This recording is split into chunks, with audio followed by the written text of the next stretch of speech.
Dalam kitab beragama itu yang paling ditekankan itu tawadhu. Tawadhu itu merasa sopan atau memang sopan betul.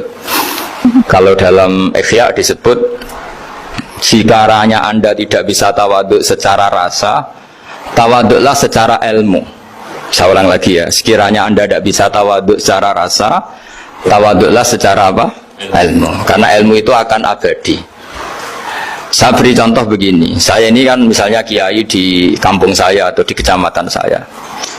Saya mungkin bisa merasa hebat karena saya tokoh di sini. Tapi pastikan sebelum ada saya yang bernama Baha ini, agama sudah jalan.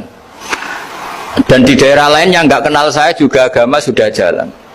Betapa tidak pentingnya saya di kawasan-kawasan yang nggak butuh saya, atau di era yang sebelum ada saya. Nah, dengan ilmu seperti itu orang pasti tawadhu, karena dia tahu daerah yang nggak ada saya ternyata ya ada masjid, ada agama. Periode yang sebelum ada saya juga agama jalan. Sehingga kita tidak kumo luhur, wah kalau nggak ada saya agama nggak jalan. Zaman Wali Songo tidak ada saya agama ya jalan. Ekonomi juga gitu. Kalau Anda pakar ekonomi yang mensejahterakan rakyat, cara tawadhu itu kalau nggak bisa dengan rasa, dengan ilmu. Sebelum ada kamu banyak orang kaya, banyak orang yang nggak kenal kamu juga kaya. Banyak periode yang saat itu tidak ada Anda juga kaya. Berarti Anda ini tidak siapa-siapa. Makanya saya pernah didatangin seorang profesor. Ini kisah nyata. Gus, sebetulnya saya dengan bapak saya itu pinter mana. Bapak saya itu tidak tamat SD, tapi saya bisa profesor.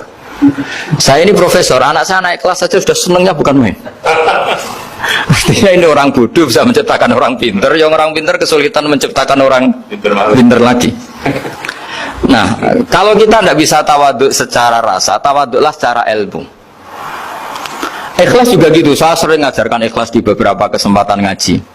Kalau Anda tidak bisa ikhlas secara rasa, ikhlaslah secara ilmu, pasti bisa, bukan mungkin bisa, pasti bisa. Secara ilmu, makanya di Quran disebut fa'lam annahu la ilaha illallah. Ilmu, fa'lam itu dari kata ilmu. Saya beri contoh, saya mulai kecil sampai sekarang saya sekitar umur 50 tahun.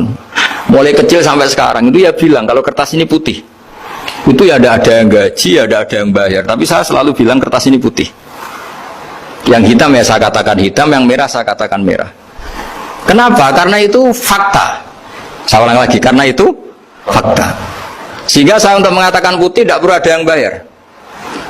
Sehingga ketika kita latihan sholat, latihan ibadah, dan mengakui Allah itu sebagai Tuhan kita akan malu.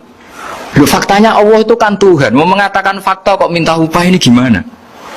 Kita mengatakan Allah Tuhan itu sama dengan mengatakan kertas ini putih. Sama-sama itu fakta. Sama seperti saya mengatakan Pak Jokowi itu presiden kami. Itu kan fakta. Masa nunggu kalau dikasih BLT katakan presiden, kalau enggak ya enggak. Itu kan ribet jadi. Pak Manut misalnya rektor UGM, mbok saya agak digaji di sana atau tidak kerja di sana, bilang kalau beliau itu rektor. Pak Ganjar gubernur Jawa Tengah, mbok saya dikenal apa enggak ya beliau tetap gubernur. Lama sekali kita mengatakan fakta itu ikhlas. Ikhlas artinya nggak minta apa-apa, karena kita ingin ngomong sesuai fakta. Nah Allah Tuhan itu fakta gitu. Nah kenapa untuk mengatakan Allah Tuhan nunggu? Bah, saya ini Tuhan kamu. Ya nunggu dulu Gusti, kalau engkau masukkan kami ke surga, engkau Tuhan, kalau enggak ya enggak jadi. Itu tidak bisa seperti itu. Ya Allah tetap Tuhan. Nah, kalau Anda tidak bisa ikhlas secara rasa, ikhlaslah secara ilmu. Ilmu ya tadi kita akan selalu bilang yang putih putih, yang hitam hitam. Makanya ini pentingnya ilmu. Tawadhu juga gitu. Kalau Anda ditakdir orang yang GR, yang gede rumongso, ditakdir orang yang kumo luhur, secara rasa bisa dilawan secara ilmu. Ada periode di mana sebelum ada kita yang kaya ya banyak, yang dapat hidayat ya banyak, yang terpelajar ya banyak. Ada daerah yang nggak kenal kita, nyatanya pendidikan di situ jalan, sistem sosial baik. Betapa tidak pentingnya kita. Nah, ini nanti memaksa kita atau melatih kita untuk tawadhu.